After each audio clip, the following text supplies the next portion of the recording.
Et merci d'être avec nous sur TV5 Monde. C'est l'heure de votre grand angle, un grand angle consacré à la situation au Niger.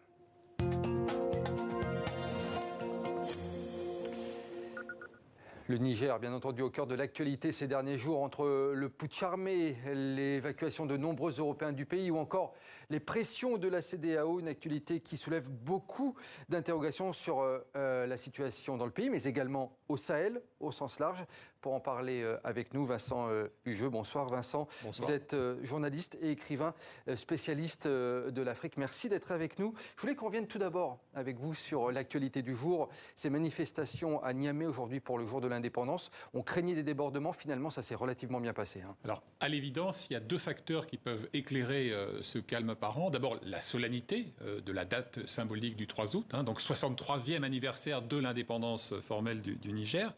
Et puis ensuite, je le crois, la volonté du pouvoir de fait, des putschistes, de maîtriser précisément les foules. On se souvient que l'assaut, par exemple, sur l'ambassade de France, avait donné une image un peu tumultueuse, voire anarchique de ce mouvement. Là, il était clair qu'on a, par exemple, choisi de bloquer les accès aux principales chancelleries occidentales pour justement éviter tout risque de friction, même symbolique. Et je pense que c'est ça qui explique que les rassemblements du jour, qu'il s'agisse de la manifestation de ce matin, et puis en ce moment même, sauf erreur de ma part, un grand rassemblement au stade Seyni Kouché, eh bien, il n'y a pas eu, en tout cas à ce stade, de débordement. Les manifestants, on l'a vu dans un sujet en première partie, ils en ont profité quand même pour passer quelques messages quand même aux putschistes, notamment sur le plan économique. Oui, alors, si vous voulez, il ne faut pas oublier ce que sont les réalités du Niger d'aujourd'hui. Vous prenez le fameux classement de l'indice de développement humain qui combine plusieurs données, et pas seulement le PIB, mais aussi des facteurs santé, éducation, etc. Le Niger végète à la 189e place sur 191. On sait bien que la moitié de la population du Niger, 26 millions aujourd'hui, mais sans doute près de 50 millions en 2050 ou 60, eh bien, vit sous le seuil de pauvreté et que le Niger est extrêmement dépendant de l'aide internationale. Donc il est clair qu'une partie de la population attendra du nouvel exécutif, s'il perdure dans ses fonctions, non seulement une amélioration sur le registre sécuritaire, ce qui reste à démontrer, mais aussi évidemment un soin particulier sur le quotidien.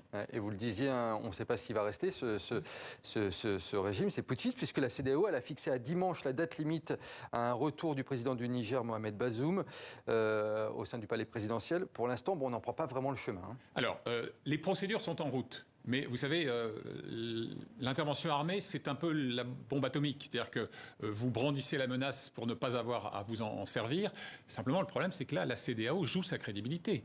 Car elle a souvent dans le passé brandi son sabre de bois sans passer à l'acte. Alors des sanctions, certes, mais au fond, pourquoi le traitement n'a pas été infligé à deux autres pays voisins du Sahel central, c'est-à-dire le Mali et le Burkina Faso.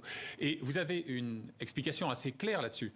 Celui qui a pris les rênes de la CEDEAO en qualité de président d'exercice, c'est-à-dire le Nigérian Bola Tinubu, il avait dit en juin que son mandat serait celui de la fin des putschs militaires. Donc, si vous voulez, là, il est un peu astreint aux travaux pratiques plus vite qu'il l'aurait espéré. Donc vous avez une réunion des chefs d'état-major des pays de la CEDEAO qui va durer jusqu'à demain vendredi. Puis ensuite, effectivement, cet ultimatum qui peut-être sera prolongé, mais qui expire. Et il y a une vraie crise de confiance au sein de la CEDEAO. Songez quand même que sur 15 pays qui constituent cette communauté économique des États de l'Afrique de l'Ouest, vous en avez 4 qui ont vécu des coup d'État militaire depuis 2020, le Mali plutôt 2 fois qu'une, le Burkina Faso, le Niger et la Guinée-Conakry. Et puis ce qu'on voit aussi, c'est que tous les pays ne vont pas suivre la CEDEAO sur le terrain, on en reparlera juste après. Je voulais qu'on parle de la junte justement qui cherche à avoir des alliés un petit peu partout. Hier, le numéro 2 de la junte nigériane s'est justement rendu à Bamako. Objectif, renforcer ses relations avec la junte malienne. Regardez ce sujet signé Florent Crepseg et on en reparle juste après. L'image est un message adressé aux auteurs du coup d'État au Niger. Une réunion des chefs d'état-major des pays de la communauté économique des États de l'Afrique de l'Ouest. À l'ordre du jour, rien de moins que l'étude d'une intervention armée sur Niamey. L'instabilité politique au Niger est une source grave de préoccupation pour nous tous. Elle menace notre vision commune d'une Afrique de l'Ouest pacifique, sûre et prospère. Si nous ne nous opposons pas à ce genre de situation en Afrique de l'Ouest, nous serons la risée de l'Afrique et du monde. Niamey cible de nombreuses sanctions économiques et énergétiques en provenance des Européens, de la Banque mondiale et du voisin nigérian, est visée par un ultimatum. Les putschistes ont jusqu'à dimanche pour rendre le pouvoir au président nigérien sous peine d'un recours à la force. La réponse des intéressés n'a pas tardé. Le Conseil national pour la sauvegarde de la patrie rejette en bloc ces sanctions et refuse de céder à toute menace et d'où qu'elles viennent.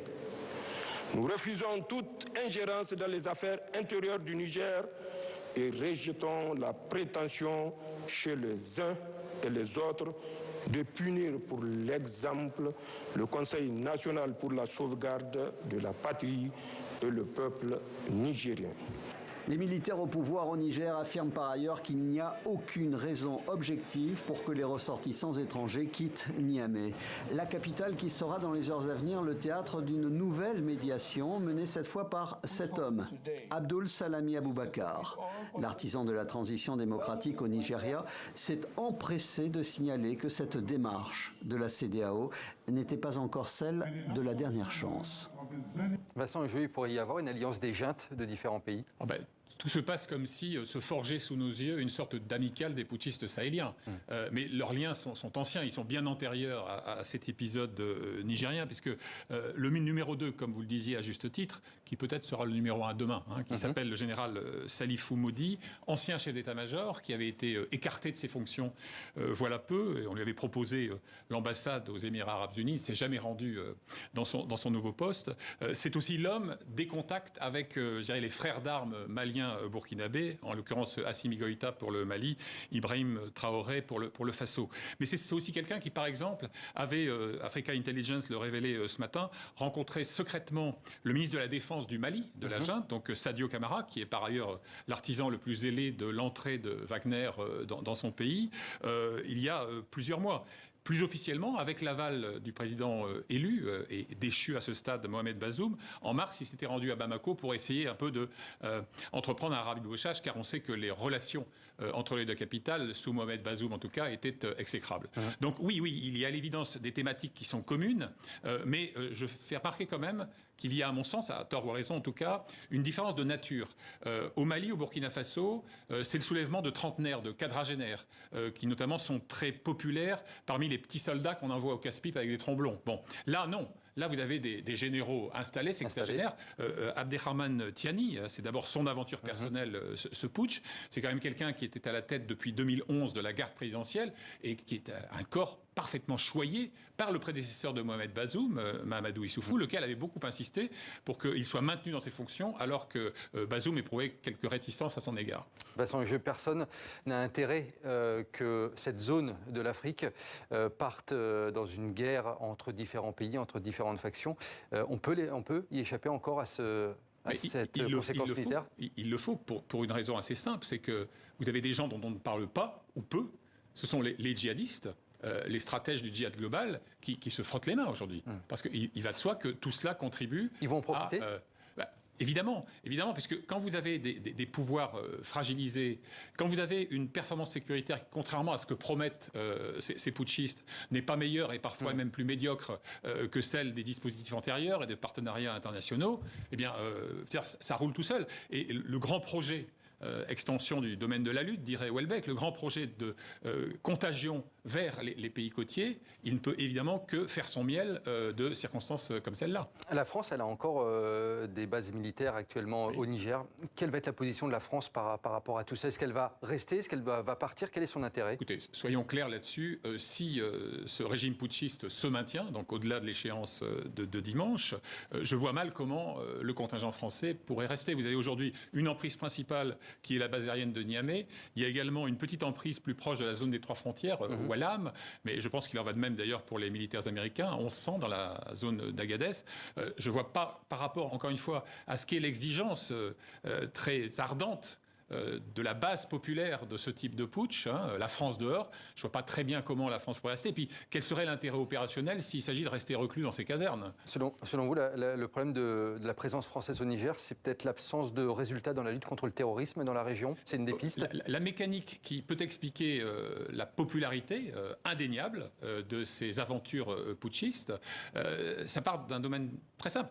Incompréhension vis-à-vis de l'incapacité de la 5e ou 6e armée du monde à éradiquer le djihadisme en dépit de sa suprématie technologique. Puis vous glissez très vite de l'incompréhension à la suspicion et de la suspicion au complotisme, d'autant plus que tout ça est amplifié par la toxicité des réseaux sociaux et par des acteurs politiques, extérieurs ou intérieurs, qui ont fait de cette hostilité à la France une rente de situation pour eux.